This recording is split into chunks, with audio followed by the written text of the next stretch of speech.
السلام عليكم ورحمة الله وبركاته. الحمد لله رب العالمين، والصلاة والسلام على أشرف الأنبياء والمرسلين وعلى آله وصحبه أجمعين وعلى من تبعهم بإحسان إلى يوم الدين. أما بعد، أعوذ بالله من الشيطان الرجيم. بسم الله الرحمن الرحيم. يا أيها الذين آمنوا اتقوا الله حق تقاته ولا تموتن إلا وأنتم مسلمون. يا أيها الناس اتقوا ربكم الذي خلقكم من نفس واحدة وخلق منها زوجها وبث منهما رجالا كثيرا ونساء واتقوا الله الذي تساءلون به والأرحام إن الله كان عليكم رقيبا. يا أيها الذين آمنوا اتقوا الله وقولوا قولا سديدا يصلح لكم أعمالكم ويغفر لكم ذنوبكم، ومن يطع الله ورسوله فقد فاز فوزا عظيما. وقال تعالى: والسابقون الأولون من المهاجرين والأنصار والذين اتبعوهم بإحسان رضي الله عنهم ورضوا عنه وأعد لهم جنات تجري تحتها الأنهار خالدين فيها أبدا ذلك الفوز العظيم. برادران اسلام، پردہ نشین خواتین، تمام قسم کی تعریفیں اللہ تعالیٰ ہی کے لیے مناسب ہے۔ لاکھوں کروڑوں درود و سلام ہو سارے پیغمبروں اور رسولوں پر، خصوصاً میرے اور آپ کے پیارے نبی جناب محمد رسول اللہ صلی اللہ علیہ وسلم پر۔ اللہم صلی علی محمد وعلی آل محمد کما صلیت علی ابراہیم وعلى آل إبراهيم إنك حميد مجيد. اللهم بارك على محمد وعلى آل محمد كما باركت على إبراهيم وعلى آل إبراهيم إنك حميد مجيد. محترم حضرات، ابھی میں نے آپ کے سامنے سورہ توبہ کی ایک آیت تلاوت کی ہے۔ یہ آیت میں اللہ تعالیٰ نے صحابہ کرام کی فضیلت کے بارے میں یہ آیت پوری اللہ نے نازل کی ہے۔ یہ آیت پڑھ کے سمجھانے سے پہلے میں صحابہ کی تعریف، کچھ بنیادی باتیں ڈیفینیشن کے تعلق سے۔ صحابہ یہ اردو زبان کا لفظ ہے جو پلورل استعمال ہوتا ہے۔ اس کا اگر واحد دیکھیں تو صحابی کہتے ہیں۔ صحابی اس مسلمان کو کہتے ہیں جو اللہ کے نبی کو دیکھا ہو، اپنی زندگی میں اللہ کے نبی کو دیکھا ہو ایمان کی حالت میں، اور ایمان کی حالت میں ہی دنیا سے رخصت ہوا ہو، تو ان کو صحابی کہا جاتا ہے۔ سمجھ رہے ہیں؟ 3 شرطیں ہیں۔ پہلی شرط یہ ہے کہ اللہ کے نبی کو دیکھنا، دوسری شرط یہ ہے کہ ایمان لانا، اللہ کے نبی کو دیکھنے کے بعد آپ پہ ایمان بھی لانا شرط ہے، تیسری شرط یہ ہے کہ ایمان لانے کی حالت میں ہی انتقال ہونا۔ اگر اس میں سے ایک بھی نہیں ہے تو پھر وہ صحابی نہیں ہوتے ہیں۔ جیسے مثال کے طور پہ کوئی اللہ کے نبی کو دیکھے لیکن آپ پہ ایمان نہیں لائے تو پھر صحابی نہیں ہوتے ہیں۔ اچھا، شروع کی 2 شرطیں آ گئیں، اللہ کے نبی کو دیکھے بھی، آپ پہ ایمان لائے بھی، لیکن اگر مرتے دم تک اسلام پہ ثابت قدم نہیں تھے تو پھر صحابی میں نہیں آتے۔ بعض لوگ ایسے بھی دکھتے ہیں، ہم کو ایمان لانے کے بعد پھر مرتد ہو گئے، واپس پلٹ گئے دنیا کی دولت، مال، جاہ، منصب کی خاطر، تو وہ بھی صحابی میں نہیں آتے ہیں۔ تو صحابی میں آنے کے لیے ضروری ہے کہ یہ 3 شرطیں ہوں کہ ایک انسان اللہ کے نبی کو دیکھا ہو، پھر آپ پہ ایمان لایا ہو، اور پھر اسی ایمان کی حالت میں انتقال ہوا ہو، تو ان کو صحابی کہتے ہیں۔ صحابہ یہ اللہ کے نبی صلی اللہ علیہ وسلم کے خاص لوگ ہیں۔ صحابہ پہ ایمان رکھنا یا صحابہ کرام کے بارے میں جاننا ہمارے لیے ضروری کیوں ہے؟ تو جاننا اس لیے ضروری ہے کہ ہر پیغمبر جب دنیا میں آئے اور انہوں نے اپنی قوم والوں کو تبلیغ کا کام کیا، تو ہر پیغمبر کے ساتھ دینے والے کچھ لوگ رہتے تھے جن کو الگ الگ زمانوں میں الگ الگ نام سے یاد کیا جاتا تھا۔ جیسے اگر آپ عیسیٰ علیہ السلام کے ساتھیوں کے بارے میں پڑھیں گے تو خاص نام آتا ہے حواری بول کے. جیسے ہم صحابی بولتے ہیں تو ویسا حواری بولتے ہیں. حواری یعنی وہ لوگ جو عیسیٰ علیہ السلام پہ ایمان لا کے ان کو ساتھ دیے. تو ایسے ہر ایک نبی پہ ایمان لا کے ساتھ دینے والے لوگوں کو کچھ خاص خاص نام دیے گئے. تو ویسے ہی ہمارے نبی پر جو ایمان لا کے ساتھ دیے دین کے معاملے میں تو ان کو صحابی صحابہ کہا گیا. صحابہ کو جاننا، آپ کے بارے میں علم رکھنا اس لیے بھی ضروری ہے. ایک تو یہ کہ یہ ہر ایک پیغمبر کے ساتھ یہ سلسلہ ہے. دوسرا یہ کہ دین کو ہم تک پہنچانے میں ان کی بہت بڑی محنتیں رہی ہے. اللہ کے نبی صلی اللہ علیہ وسلم نے آپ پر جو قرآن اترا، جو حدیثیں آپ کو بتائی گئی، تو وہ ہم تک آج جو پہنچی ہیں اس کے پیچھے صحابہ کرام کی بہت محنتیں ہیں. ایک دو صحابہ کرام نہیں، ہزاروں صحابہ کرام ہیں. ہزاروں صحابہ کرام کی بڑی بڑی محنتیں ہیں. تو ان محنتوں کا جو قدردانی ہم کو کرنا ہے وہ اسی وجہ سے کہ دین ہم تک جو ہے انہی کے ذریعے سے پہنچا ہے. اگر یہ نہ ہوتے تو دین ہم تک پہنچنے میں بہت ساری رکاوٹیں، بہت ساری مشقتوں سے ہم کو گزرنا پڑتا ہے. ٹھیک ہے. ایک تیسری بات صحابہ کرام کے بارے میں ہم کو یاد کیا رکھنا ہے. صحابہ کرام انسان ہونے کے ناطے ان سے جو غلطیاں، بھول اگر سرزد ہوئی تب بھی اللہ تعالیٰ نے ان کی توبہ کی وجہ سے یا نبی سے صحبت کی وجہ سے، ان کے اعمال کی وجہ سے اللہ تعالیٰ نے ان کو معاف کر دیا ہے. اور صحابہ کرام کو ایک ٹائٹل دیا گیا قرآن میں. اللہ نے کئی جگہ قرآن میں فرمایا رضی اللہ عنہم ورضوا عنہ. جب بھی صحابہ کا نام آتا ہے تو ہم یہ جملہ بولتے ہیں رضی اللہ عنہ. اس کا معنی کیا ہے؟ اللہ ان سے راضی ہو گیا اور وہ اللہ سے راضی ہو گئے. یہ صحابہ کرام کے بارے میں ایک بہت بڑا عقیدہ ہے جو ہم ایمان رکھنا ہے. ہم یہ مانتے ہیں یہ صحابہ کرام کون ہیں؟ رضی اللہ عنہم ورضوا عنہ. وہ اللہ سے راضی ہو گئے، اللہ ان سے بھی راضی ہو گیا. اب آپ بتاؤ اس سے بڑھ کے خوش نصیبی ایک انسان کی کیا ہو سکتی ہے کہ وہ اللہ سے راضی ہو جائے اور اللہ اس سے راضی ہو جائے. یہ تو دنیا میں ایک اعتبار سے جو ہم بعض صحابہ کرام کے بارے میں پڑھتے ہیں کہ اللہ کے نبی نے ان کو دنیا میں جنت کی بشارت دی، تو یہ ایک دو صحابہ کو نہیں تھا، یہ پورے صحابہ کرام کو مجموعی ٹوٹلی جو ہے جو بات بتائی گئی صحابہ کرام کے بارے میں سورہ توبہ کی 100 آیت میں، وہ تمام صحابہ کرام کے لیے فرمایا گیا رضی اللہ عنہم ورضوا عنہ کہ وہ اللہ سے راضی ہوئے اور اللہ بھی ان سے راضی ہو گیا. یہ انسان کی زندگی کا کمال ہے. دیکھیے ایک بات آپ سمجھیے، یہ ایک ہوتا ہے کہ انسان اللہ سے محبت کرے، اللہ کو چاہے. ٹھیک ہے، یعنی میں اللہ کو چاہنا، اللہ سے محبت کرنا، اللہ سے راضی رہنا کہ اللہ نے میری زندگی میں جو بھی تقدیر میری لکھی ہے، چاہے وہ خوشی کی ہو یا تکلیف مصیبت کی ہو، میں راضی ہو کہ زندگی گزارتا ہوں، میں اللہ کے بارے میں شکوہ شکایت نہیں کرتا ہے. تو یہ ایمان کا ایک کمال ہے کہ میں اللہ کے بارے میں ایسا بھروسہ رکھوں. اس سے بڑی بات کیا ہے معلوم؟ کہ اللہ تعالیٰ مجھ سے راضی ہونا ہے. سمجھ رہے ہیں؟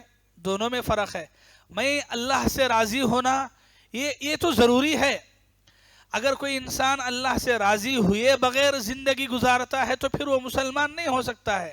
تو میں اللہ سے راضی ہو کہ زندگی گزارنا ایک ہے، اور دوسرا یہ ہے کہ میرے نیکیاں، میری عبادتیں، اللہ کا ڈر میرے دل میں ایسا ہو کہ اللہ تعالیٰ بھی مجھ سے راضی ہو جائیں، اللہ بھی مجھ سے محبت کرنے لگ جائیں.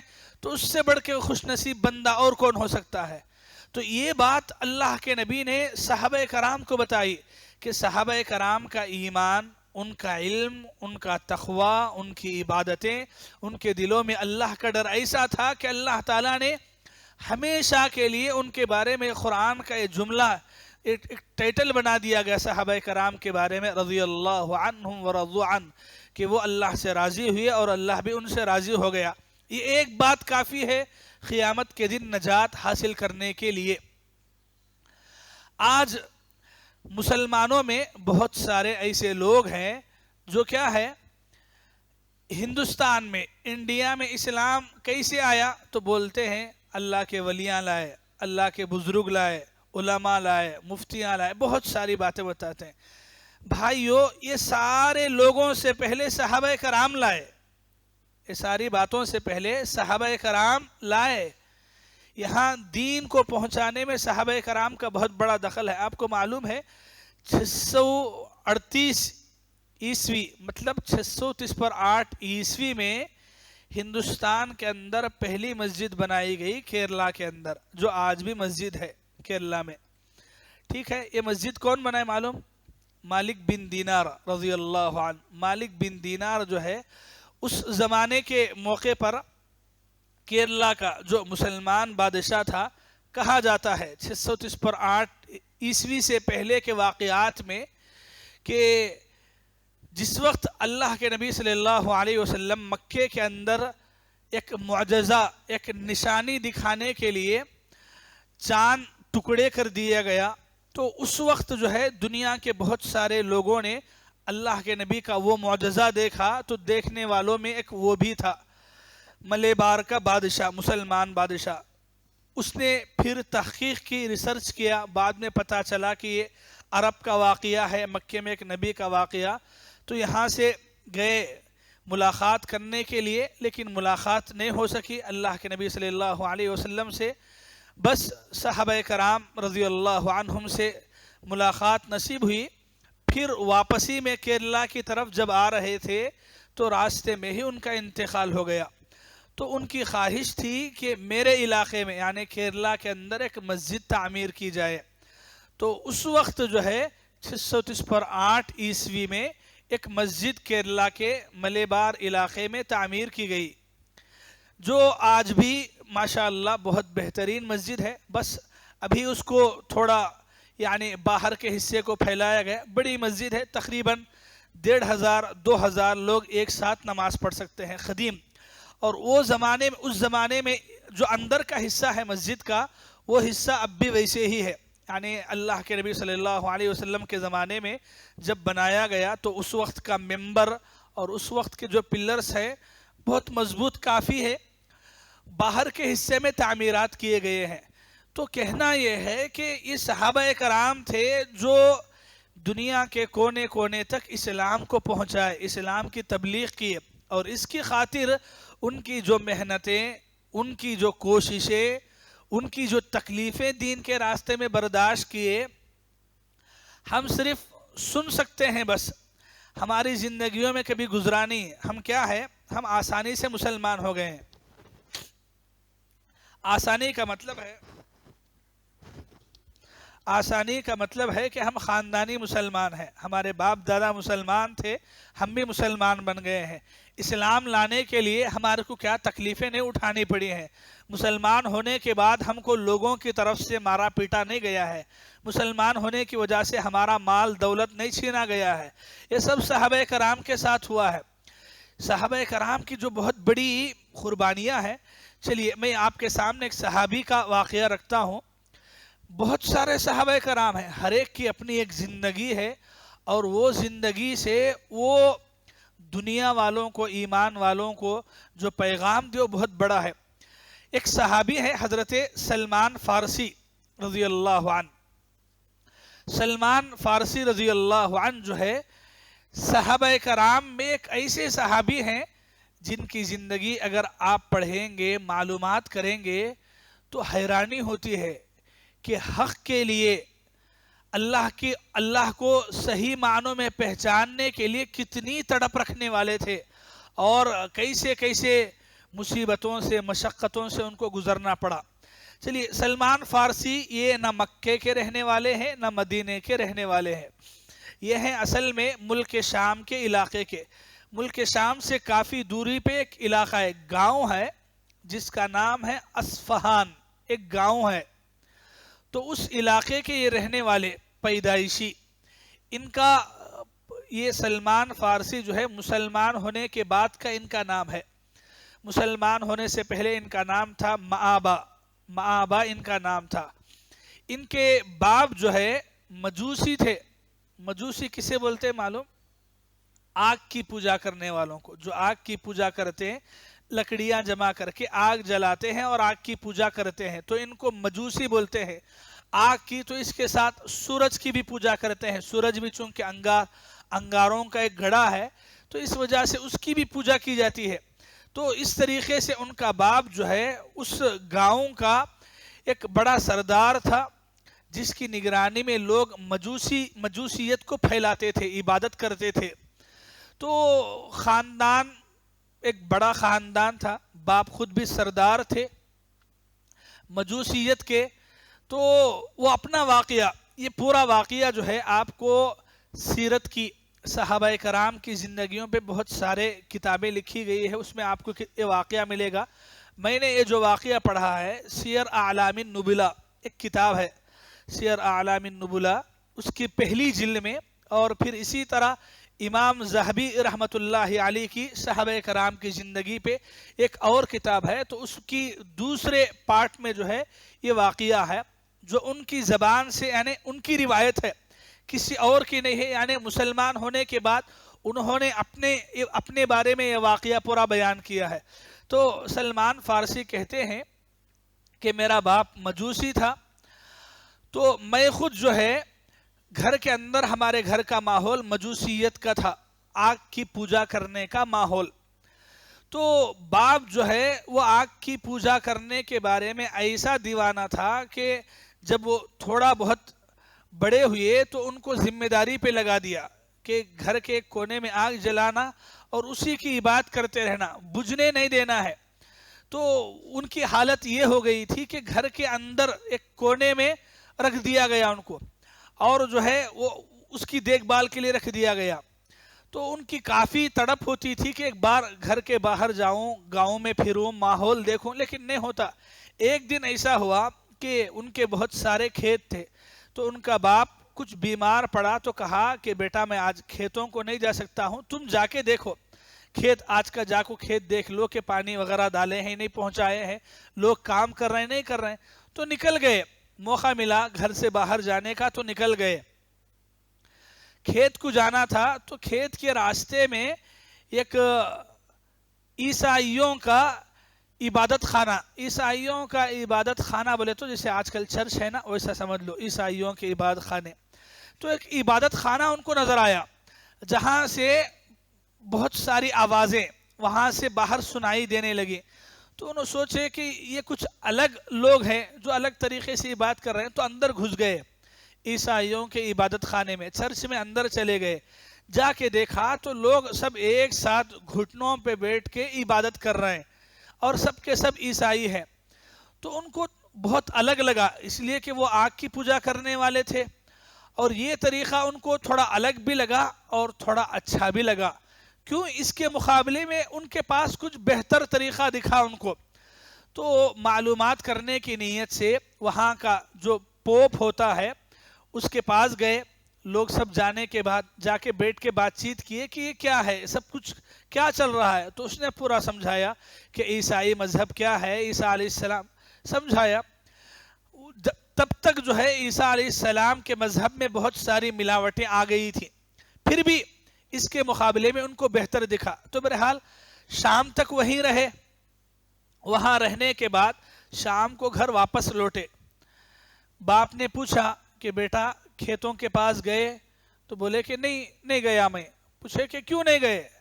تو بولے کہ نہیں, میں جا رہا تھا, راستے میں عبادت خانہ ملا تو اس کے اندر چلا گیا, مجھے اچھا لگا.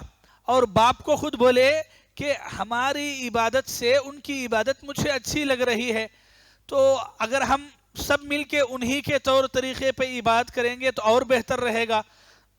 باپ کو ڈر لگا کہ کہیں بیٹا ہاتھ سے پھسل نہ جائے, یہ ہمارا مذہب چھوڑ کے کسی اور مذہب میں انٹری نہ مارے. اس وجہ سے کیا کر دیا, قید کر دیا, سنکلوں میں باندھ کے گھر کے کمرے میں بند کر کے رکھ دیا گیا. باپ خود, کیوں؟ باپ کو ڈر لگا. ایک تو بیٹا ہے، دوسرا کیا ہے، یہ باپ پورے گاؤں کا سردار ہے مجوسیوں کا، بیٹا خود مذہب بدل لے گا تو پھر گاؤں والوں کا کیا جواب دینا پڑے. تو اس لیے کیا ہے، باپ نے سنکل زنجیریں ڈال کے قید کر دیا. سلمان فارسی ایک کمرے میں بند ہیں، پورے طور پہ بند کر دیے گئے ہیں. تو بہت ایک لمبی مدت گزرتی ہے تو ان کے دل میں خیال آتا ہے کہ یہاں سے کسی نہ کسی طریقے سے نکلنا ہے.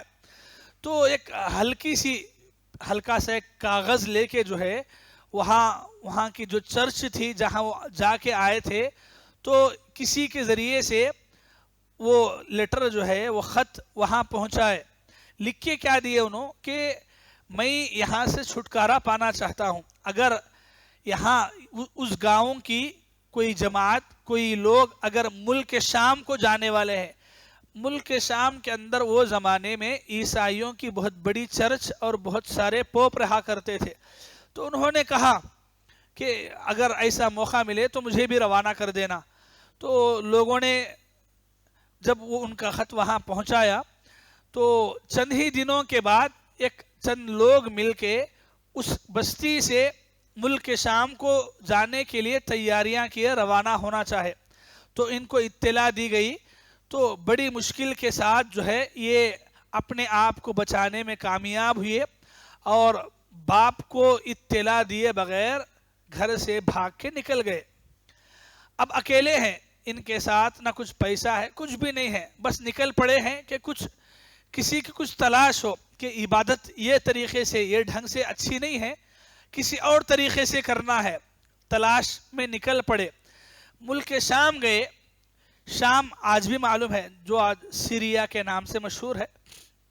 تو ملک شام کے اندر لوگ جو ہے ایک بڑی چرچ کے پوپ کے پاس ان کو لے جا کے ملاقات کروا دیے اور وہاں رہنے کے لیے انتظام بھی کیے. چونکہ ان کی تمنا یہ تھی کہ میں عیسائی مذہب قبول کروں گا اور علم بھی حاصل کروں گا اور اس کی تبلیغ کروں گا، یہ نیت تھی. تو اس لیے وہاں کے پادریوں نے بھی ان کو چرچ میں رہنے کا موقع دیا اور کہا کہ آپ رہ سکتے ہیں. تو رہنا شروع کر دیے. تو وہاں ایک واقعہ پیش آیا. اس چرچ کا جو بڑا پوپ پادری تھا، لوگ جو ہے اس کے پاس پیسہ، سننا، چاندی، زیورات لے کے دیتے تھے تاکہ قوم والوں میں تقسیم کریں، بانٹیں، غریبوں کے اندر کام میں لائیں. یہ نیت سے لے کے دیتے تھے. چونکہ انہوں 24 گھنٹے چرچ میں رہا کرتے تھے تو ان کو یہ بات بہت عجیب لگی کہ لوگ جو صدقہ و خیرات یا پیسے یا زیورات لا کے دے رہے، وہ غریبوں میں بانٹنے کے بجائے ان کا پوپ جو ہے اٹھا کے رکھ رہا ہے اور لوگوں کو ایسا دکھا رہا ہے کہ وہ سب تقسیم کر رہا ہے. اور ہر بار جب بھی کوئی اجتماع ہوتا ہے لوگوں کا تو پھر سے اصول کیا جاتا ہے. تو اصول کرتے کرتے 7 بڑے بڑے مٹکے مطلب بڑے بڑے گڑھے بنا دیے جس میں پورا سونا چاندی جمع کر دیا گیا ہے اور وہ زمین کے ایک اندرونی حصے میں چھپا دیا گیا ہے. ان کو اس کا علم ہے، باقی دنیا والوں کو، ملک شام والوں کو اس کی اطلاع نہیں ہے. تو بہرحال بہت سارے دنوں تک ایسے ہی چلتا رہا یہاں تک کہ وہ جو بڑا پوپ تھا انتقال ہو گیا. انتقال جیسے ہی ہوا تو سلمان فارسی نے لوگوں کو جمع کیا اور کہا کہ یہ کیسا انسان تھا، یعنی اس کے بارے میں تمہاری سوچ کیا ہے، تمہاری رائے کیا ہے. تو لوگوں نے بتایا کہ یہ تو ہمارا پوپ ہے، پادری ہے، مذہبی رہنما ہے، ہم اس کے بارے میں بہت عقیدت رکھتے ہیں، بہت محبت کرتے ہیں. تو انہوں نے کہا کہ یہ مذہب کا بڑا کیسے ہو سکتا ہے، یہ تو چور ہے، یہ تو ڈاکو ہے. تو لوگ غصہ ہوئے کہ ہمارے پادری کو ڈاکو چور بول رہے ہو. تو انہوں نے کہا کہ اگر آپ کو یقین نہیں ہوتا تو چلو میرے ساتھ. بلا لے کے گیا اور جا کے وہ سارے مٹکے دکھائے جس میں سونا چاندی زیورات سب کے سب اٹھا کے جمع کر کے رکھ دیے گئے تھے. تو لوگوں نے جب دیکھا تو لوگوں کی عقلیں ہوش اڑ گئے کہ ارے ہم پوری زندگی بھر اپنی پونجی جمع کیا ہوا سامان لا کے جمع کیے کہ یہ غریبوں کو بانٹتے ہیں، لوگوں کا خیال کرتے ہیں، صدقہ و خیرات کرتے ہیں، یہ تو اپنا جیب، اپنا پیٹ بھرے، اپنا دھندا